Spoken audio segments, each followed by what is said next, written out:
Frankly, I'm surprised he's made the semi-finals. I've got serious issues with this young man. He came into the interview very, very aggressive. I own some property in Newcastle, some offices, shops, that kind of thing. What value? 3.5. £3.5 million worth of property you've got? Yeah. And what sort of mortgages have you got on that? I have mortgages on them. You've got mortgages on? What Yeah. level of mortgages? I'm trying to establish, Paul, yeah, what you've achieved before you came for this job. Right. And whether or not you, in fact, need this job. Yeah. You've got £3.5 million worth of property in Newcastle. Yeah. Surely it's a perfectly reasonable question for me to ask. Yeah. Yeah, if you've been successful in property. Yeah. Yeah. What are the fruits of that success? What do you own? So you've said you've got some office buildings and some residential units, particularly in Newcastle. Yeah. Yeah. I've got some property in London as well. And you've got some property in London. And the I mean, Caribbean. you sound a bit of a... And the Caribbean. And in France as well. Wow. I mean, you sound quite successful, Paul. I've not done bad, but I don't want to sound I mean, the like... reason I say that is I happen to be in the property business too. Right. Yeah, and I wouldn't be sitting here looking for a job with Alan Sugar. Yeah, because I've got an existing successful business. Right. You strike me that you have too. Yeah? Unless, of course, you've got carried away and we've gone down an avenue perhaps you didn't plan on going down, and you may have exaggerated things a little. No, I don't know. What I've said is utterly the truth.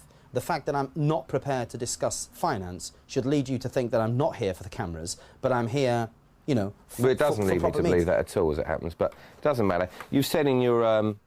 Towards the end of the interview, I started to like him a bit more, but I think that with him, I just got the impression that he felt, you know, he'd achieved everything, and actually, if you were lucky, he might consider joining you.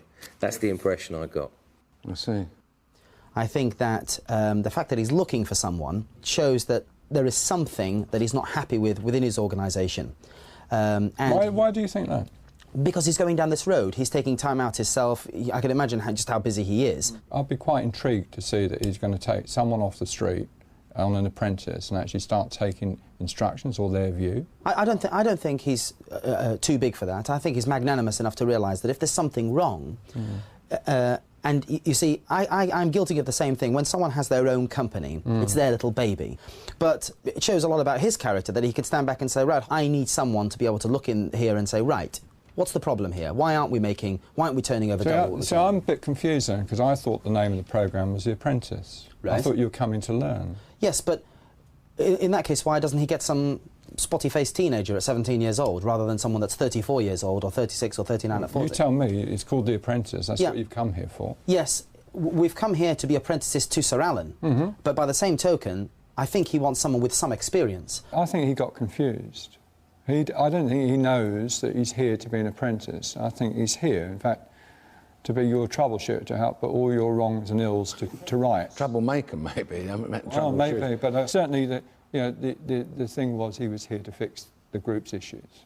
A fixer. A fixer. He thinks we've got problems. Yeah, absolutely. I think he got confused he between... thinks I need him, is that what you're saying?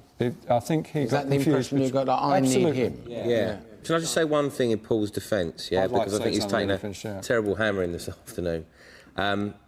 When you fight fire with Paul, when it's clear that you're not going to listen to his crap, yeah, and you tell him to calm down, or he learns that he needs to calm down, then he becomes far more personable and better to talk to.